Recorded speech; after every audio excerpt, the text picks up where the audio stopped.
कभी चप्पल पहन के एनकाउंटर नहीं होता। वो बता रहे हैं कि हमने एनकाउंटर किया, चप्पल में मिट्टी नहीं लगी है, वो दौड़ाए होंगे, भागे होंगे, सब लगा होगा। और मानवाधिकार आयोग के जो इस समय चीफ हैं वो पूर्व में इलाहाबाद उच्च न्यायालय के अधिवक्ता रहे। उन्होंने नोटिस जारी की है और डीएम सुल्तानपुर से ये सवाल पूछा है कि इस पर आप अपना पक्ष रखिए कि इस तरीके की घटनाएं क्या है और आप अपना रिपोर्ट दीजिए। डीके शाही जांच में बुरी तरह फंसेंगे और उससे ज़्यादा फंसेगी सरकार, और सरकार अपने को बचाने के लिए डीके शाही को पे कार्रवाई कर देगी, बलि का बकरा बन जाएंगे। इस तरीके से डीएम सुल्तानपुर ने अभी किसी को, शायद एसडीएम को ये जिम्मेदारी दी है कि जांच आप करके रिपोर्ट दीजिए।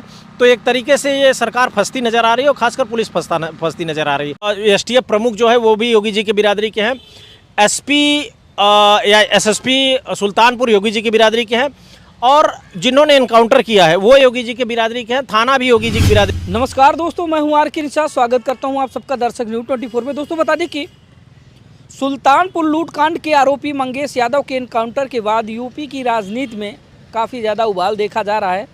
मंगेश यादव के एनकाउंटर के बाद बता दें कि पक्ष विपक्ष एक दूसरे पर हमलावर हो रहा है। कहीं ना कहीं आरोप और प्रत्यारोप का जो सिलसिला है वो निरंतर जारी है। मंगेश यादव के एनकाउंटर को लेकर तमाम एक दूसरे पर आरोप और प्रत्यारोप लगाए जा रहे हैं। वहीं पर अखिलेश यादव जी के बयान को अगर देखा जाए तो उनका आरोप है कि उत्तर प्रदेश की योगी की सरकार इस समय सिर्फ यादवों को और मुसलमानों को टारगेट करके निशाना बना रही है। वहीं पर बहुत सारी बातें जिनमें हम विस्तार पूर्वक पर चर्चा करने वाले हैं, और सबसे बड़ी बात तो यह है कि दरअसल मंगेश यादव के एनकाउंटर के बाद अब क्या कुछ होने वाला है। क्या मामला यहीं पर शांत हो जाएगा या फिर मामला कोर्ट तक जाएगा, कोर्ट की दहलीज तक पहुंचेगा, या फिर आगे क्या कुछ होने वाला है। तो इस समय दोस्तों बता दें कि हमारे साथ जो है इलाहाबाद उच्च न्यायालय के बड़े ही प्रखर और विद्वान अधिवक्ता हृदयलाल मौर्य सर उपस्थित हैं। तो इनसे जानने और समझने का प्रयास करते हैं कि दरअसल क्या कुछ ये अपना तथ्य हमारे और आपके समक्ष रखने का काम करते हैं। सर बहुत बहुत स्वागत है आपका दर्शक। आपके दर्शकों को बहुत बहुत धन्यवाद, बहुत बहुत आभार।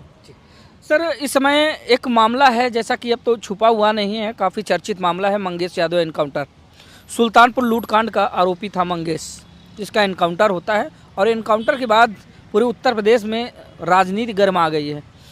पक्ष विपक्ष एक दूसरे पर हमलावर हो रहा है, तमाम तरह के बयान आ रहे हैं, आरोप प्रत्यारोप आ रहे हैं। आप इसको किस नज़रिए से देखते हैं, या फिर क्या प्रतिक्रिया आप जो इसमें देना चाहेंगे? देखिए, कानून का विद्यार्थी रहा हूँ, माननीय उच्च न्यायालय में अधिवक्ता हूँ, तो देखने का दो नज़रिया होता है। एक अधिवक्ता की नज़र से देख रहा हूँ, एक देश की जनता की नज़र से देख रहा हूँ, राजनीतिक व्यक्ति के भी हैसियत से देख रहा हूँ।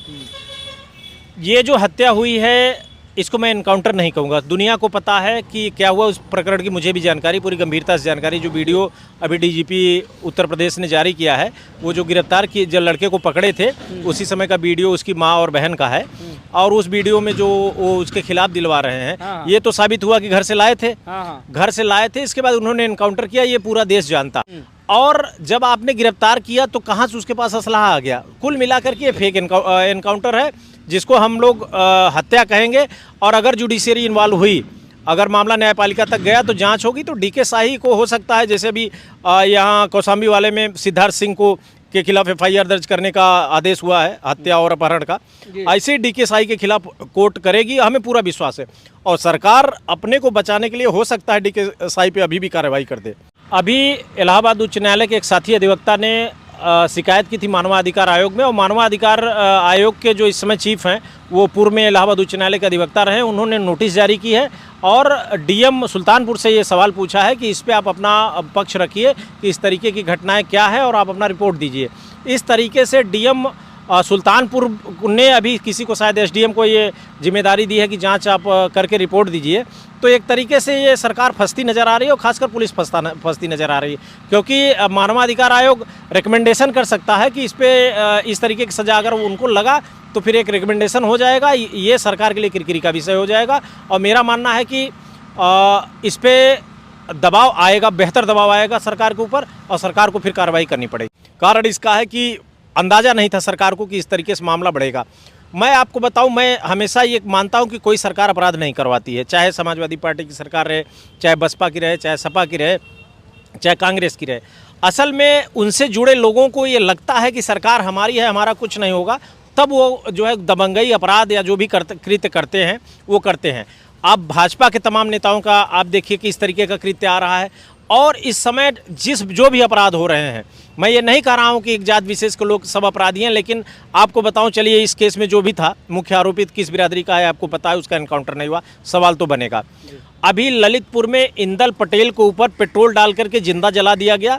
वहाँ पे आरोप है कि किसी राशि परिवार से जुड़े हुए लोगों ने ये काम किया है, गुड्डू सिंह करके या कुछ ऐसा नाम है। तो आप सोचिए कि दबंगई का आलम यह है कि वो भी उसी जात की जिससे योगी जी। और एक और महत्वपूर्ण बात मैं बताऊं, मथुरा में अंजलि सैनी के परिवार पे हमला हुआ, उसका हाथ पांव एक व्यक्ति का आधा हाथ कट गया है, सर फट गया है, किस लोगों का कुछ 5-7 लोगों को मारा गया है, 15-20 लोग गए थे, बुरी तरह मारे हैं, मतलब मरा हुआ मान के चले हैं। और पुलिस लाई है। अब देखिए, जब इनके खिलाफ ट्वीट होने लगा तो फोटो 15 लोगों का लगा करके दिखा दी, गिरफ्तार कर लिया है। उसके बाद शांति भंग में चालान कर दिया। आप सोचिए, हाथ पैर काट दिया गया है, उसके बाद शांति भंग में चालान हो रहा है। तो अच्छा, अपराधी किस एक ही जात के, योगी जी की बिरादरी के। अभी एक अपराध हुआ है, एक महिला को एम्बुलेंस में उसके साथ रेप की कोशिश हुई और उसने जब इनकार किया तो उसके पति को सिद्धार्थनगर में निषाद समाज का है, उसको ऑक्सीजन निकाली, वो मर गया। अभी गिरफ्तार हुआ है, तो जो गिरफ्तार हुआ है योगी जी के बिरादरी का, और जो अभी भाग निकला है वो डिप्टी सीएम पाठक जी की बिरादरी का। तो आखिर इस तरीके का अपराध अन्य कोई क्यों नहीं कर रहा है? अपराधी देखिए कोई भी हो सकता है, किसी भी सरकार में अपराध हो सकता है, लेकिन अपराध अगर जात विशेष के लोगों द्वारा मैक्सिमम हो रहा है, इसका मतलब उनको इस बात का एहसास है कि हमारे खिलाफ कार्रवाई नहीं होगी। और योगी जी अपने कार्यों से, अभी आपको मैं बताऊं, एसटीएफ प्रमुख जो है वो भी योगी जी की बिरादरी के हैं, एसपी या एसएसपी सुल्तानपुर योगी जी की बिरादरी के हैं, और जिन्होंने इनकाउंटर किया है वो योगी जी के बिरादरी के हैं, थाना भी योगी जी की बिरादरी का। मतलब कभी किसी ज़माने में हमारी पार्टी के ऊपर आरोप लगता था, जिस पार्टी का मैं सपोर्ट करता हूं, कि फलाने ने फलाने से कहा, फलानी बिरादरी से, वहां नीचे तक सब एक बिरादरी दिखाते थे। यह तो शुद्ध चल रहा है, यहाँ तो रिकॉर्ड है। अब मैं यही बताऊं कि मुख्यमंत्री ने ठाकुर चीफ से बोला कि उसका इनकाउंटर करना है, ठाकुर एसएसपी ने ठाकुर एसओजी को कहा, ठाकुर एसओजी ने ले जाकर यादव को ठोक दिया। तो सर शुद्ध जातिवाद है, स्पष्ट शब्दों में मैं बता रहा हूँ। यही आरोप तो समाजवादी पार्टी पर भी लगते चले हैं। जब समाजवादी पार्टी की सरकार हुआ करती थी तब ये कहा जाता था कि सिर्फ यादवों की चलती है उत्तर प्रदेश में। बिल्कुल झूठ था। कौन सा डीजीपी यादव था, आप बता दीजिए। समाजवादी पार्टी की सरकार में डीजीपी के ऊपर आरोप लगा देंगे। और मैं आपको बताऊं, एक घटना बदायूं में हुई थी। 2 लड़कियों का मुझे याद है, उस समय अखिलेश जी का ज़बरदस्त क्रिटिसिज्म हुआ था, और मैं एक मुख्यमंत्री के रूप में उनका सम्मान करता हूं। आरोप लगा कि समाजवादी पार्टी के समर्थक 2 यादवों ने 2 साक्य समाज की लड़कियों का बलात्कार कर दिया। अगले दिन दबाव बना कि ऐसा हुआ है, अखिलेश जी ने बिना किसी से पूछे सीबीआई रिकमेंडेशन कर दिया। कहें सीबीआई जांच करे, अगर पुलिस पे विश्वास नहीं सीबीआई जांच करे। सीबीआई जांच में ये निकल के आया कि वो ऑनर किलिंग थी। तो इस तरीके से अखिलेश यादव जी जब भी काम करते हैं न्याय संगत करते हैं। उनको कौन सा अपराधियों का, कभी उन्होंने दबंगई की भाषा बोली, कभी उन्होंने कहा मार दो, ठोक दो, मिट्टी में मिला दो, इस तरीके की भाषा अखिलेश यादव जी मुख्यमंत्री रहते कभी बोले? तो एजुकेटेड इंजीनियर होना और मठाधीश होने में जमीन आसमान का अंतर होता है। सर इसके बाद जैसे मंगेश यादव का इनकाउंटर होता है, इनकाउंटर होने के बाद मंगेश यादव के जो परिजन होते हैं, जिसमें सबसे प्रमुख भूमिका में बहन है, अगर देखा जाए तो जो मीडिया के सामने ज़्यादा आई तो बहन है। बहन से जब मीडिया रूबरू होती है, उससे इंटरव्यू लेती है, तो बहन के जो इनकाउंटर के बाद के बयान हैं और इनकाउंटर से पहले के बयान में इतने फ़र्क क्यों? देखिए, मुझे नहीं पता वो क्या बयान आया, ज़्यादातर मैंने बयान नहीं देखे। इनकाउंटर के पहले वाला, एनकाउंटर के बाद वाले जो बयान है उसमें बहन बताती कि मेरा भाई चोर नहीं था, मेरा भाई ऐसा काम नहीं किया है, मेरा भाई जो है चोर नहीं था, कभी चोरी नहीं करता था, ये सारी चीज़ें। लेकिन एनकाउंटर से पहले का बयान, जब सुल्तानपुर में ये घटना होती है और पुलिस जब आरोपियों की तलाश में लगी हुई थी और तलाश करते करते मंगेश यादव के घर पहुँचती है, उस समय मंगेश यादव की बहन से और उनकी माँ से जो है पूछती है, तो उसमें मंगेश यादव की बहन ने खुले शब्दों में पुलिस से बताया कि सर 2 बार जेल जा चुका है मेरा भाई, एक बार जौनपुर से, एक बार सुल्तानपुर से, चोरी करता था, अब नहीं कर रहा है। लेकिन दोनों बयान, चलिए मैं आपकी बात से सहमत हूँ। मान लीजिए वो चोर था जी, चोर था तो चोर को गोली मार देंगे? ये किस कानून के अंतर्गत है कि चोर को गोली मार देंगे? हम ये कह रहे हैं कि अगर वो इन्वॉल्व ही है लूट कांड में, इन्वॉल्व हो सकता है। बात वहीं आके अटक जा रही कि क्या यादव होने के नाते उसका इनकाउंटर हो गया? बस भाई, अन्य भी लोग थे, अन्य लोगों का भी तो इनकाउंटर हो सकता था। कोई समाजवादी पार्टी या मैं कोई उसको क्लीन चिट नहीं दे रहे हैं कि वो बहुत शरीफ आदमी था। वो चोरी किया है ये कन्फर्म है, बाइक चोरी उसने किया था। चोरी किया था तो उसके लिए कानून है, आप जेल भेजिए, आप एनकाउंटर कर देंगे किसी का? सवाल ये बनता है। और मैं आपको बताऊं, रही बात बयान की, तो अब एक सामान्य आदमी के यहाँ सिंगल पुलिस पहुंच जाती है, आदमी डर जाता है, भागता है, कोई बात तो नहीं, पुलिस हमको उठा के तो नहीं ले जाएगी।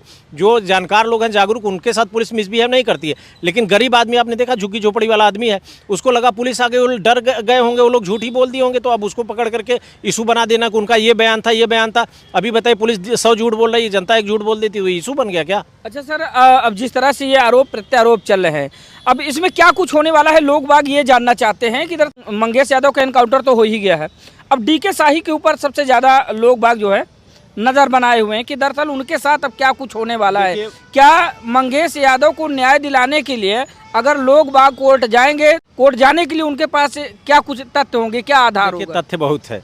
कभी चप्पल पहन के एनकाउंटर नहीं होता, वो बता रहे हैं कि हमने एनकाउंटर किया, चप्पल में मिट्टी नहीं लगी है, वो दौड़ाए होंगे, भागे होंगे, सब लगा होगा। और जिस तरीके से 5000 समथिंग 5999 का उनका चप्पल है, जो चप्पल बाथरूम में यूज होता है, वो चप्पल पहन करके वो गए हैं एनकाउंटर करने। क्या जनता बेवकूफ़ है या न्यायपालिका बेवकूफ़ है? वो सब पता है। और मुझे वो भी पता है जो मैं आपको नहीं बताऊंगा, उस कहानी में बहुत कुछ छुपा हुआ है।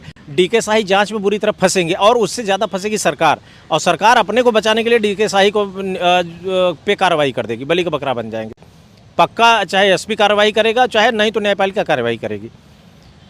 डीके शाही, अब आप बताओ, मैं अभी ये कौशाम्बी वाला लास्ट ईयर का मामला था, देख लीजिए, FIR हो गई, गए सब 12 के 12 लोग निपट गए, अब इनका करियर स्वाहा। और यही हाल डीके शाही के साथ होगा।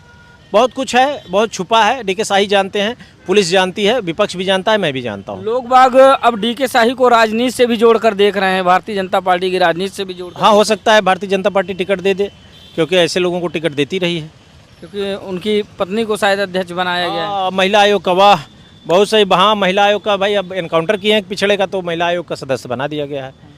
क्योंकि ये बात ज़्यादा चर्चे में है, लोग बाग कह रहे हैं कि उनको महिला आयोग का सदस्य बनाया गया है, या फिर कुछ पद जो भी सदस्य बनाया गया है, तो कहीं ना कहीं वो एनकाउंटर की देन है। एनकाउंटर का रिवार्ड दिया गया है। अच्छा। अभी 2-4 और बैकवर्ड को मार देंगे तो हमें लग रहा है कि उसका चेयरमैन भी बना सकते हैं लोग। अगर 2-4 बैकवर्ड की हत्या करवा दे तो मान लीजिए कि फिर ये चेयरमैन भी बनाया जा सकता है, कोई बड़ी बात नहीं है। देखिए, इस समय जो मैं महसूस कर रहा हूँ, बैकवर्ड समाज अपने को छला हुआ महसूस कर रहा है। वो बैकवर्ड में चाहे किसी भी बिरादरी का हो, आप देखिए निषाद समाज की महिला के साथ क्या हुआ, सैनी समाज की लड़की के परिवार पे क्या हुआ, पटेल समाज का इंदल ललितपुर में क्या हुआ, यादव को तो मारा ही जा रहा था, मुसलमान को मारा ही जा रहा है, तो बचा कौन आप बताइए? निषाद एक बड़ी संख्या वाली जात, मौर्य एक बड़ी संख्या वाली जात, पटेल एक बड़ी संख्या वाली जात, यादव, जो पावरफुल लोग हैं उनको डराने के लिए सरकार के लोग या योगी आदित्यनाथ के से जुड़े लोग कुछ भी करने पे आमादा हैं। डराया जा रहा है बैकवर्डों को, और बैकवर्ड अब इस समय पोलराइज हो रहा है, इसका जवाब दिया जाएगा। आगे चल के अगर देखा जाए तो मंगेश यादव को इस तरह से आधार बनाते हुए उनके परिजन या फिर न्यायालय के समक्ष अगर पहुंचते हैं, तो क्या लगता है कि जिस तरह से डीके शाही को टारगेट किया गया है या फिर बताया जा रहा है कि फर्जी एनकाउंटर हुआ है, तो क्या इसमें आगे चल के इनको न्याय मिलने की कितनी ज़्यादा न्याय तो उस परिवार को मिलेगा। डीके शाही जाएंगे जेल। अब हत्या की FIR होगी, और वही जो अभी FIR हुई अपहरण और हत्या, इन पर भी हत्या और अपहरण का FIR होगा।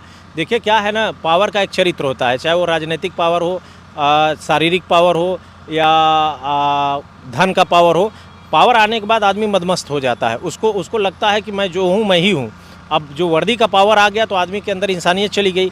एक 22 साल के लड़के को गोली मार दिया आपने, इकलौता लड़का था, आप जेल भेज देते, कानून है ना इस देश में, कानून सज़ा देती उसको, वो आपको एविडेंस प्रोवाइड करना था, सज़ा उसको हो ही जाती। लूट में इन्वॉल्व था ऐसा लग रहा है, तो सज़ा तो हो जाती। अब आप बता रहे हैं कि विपक्ष या अन्य लोग उसको बचाओ कोई नहीं रहा है, वो तो प्रथम दृष्टया लग रहा है कि अपराधी है, लेकिन आपराधिक सज़ा बाकी 10 लोग रहेंगे जेल में और खाएंगे मलाई, और उस लड़के का होगा एनकाउंटर। सुल्तानपुर लूट कांड का जो मुख्य आरोपी है, जिसको बताया जा रहा है कि वो ठाकुर है, ठाकुर होने की वजह से उसका एनकाउंटर नहीं किया जा रहा है, लेकिन अभी जब पुलिस कस्टडी में उसको ले जाया जा रहा था तो उसने बताया मीडिया से रूबरू होते हुए कि मेरा भी एनकाउंटर करने की साजिश गंभीर। उनको कैसे पता एनकाउंटर की साजिश हो रही है? ये एक सिंबल सा आरोप रहता है। अभी तमाम नेता वगैरह होते हैं, वो तुरंत ही आरोप लगा देते हैं कि मुझे लग रहा है मेरी हत्या हो जाएगी। एक कॉमन सी भाषा है, वो एनकाउंटर नहीं होगा। योगी जी की सरकार है, ठाकुर के खिलाफ कोई कार्रवाई नहीं होगी। चलिए ठीक है दोस्तों, बता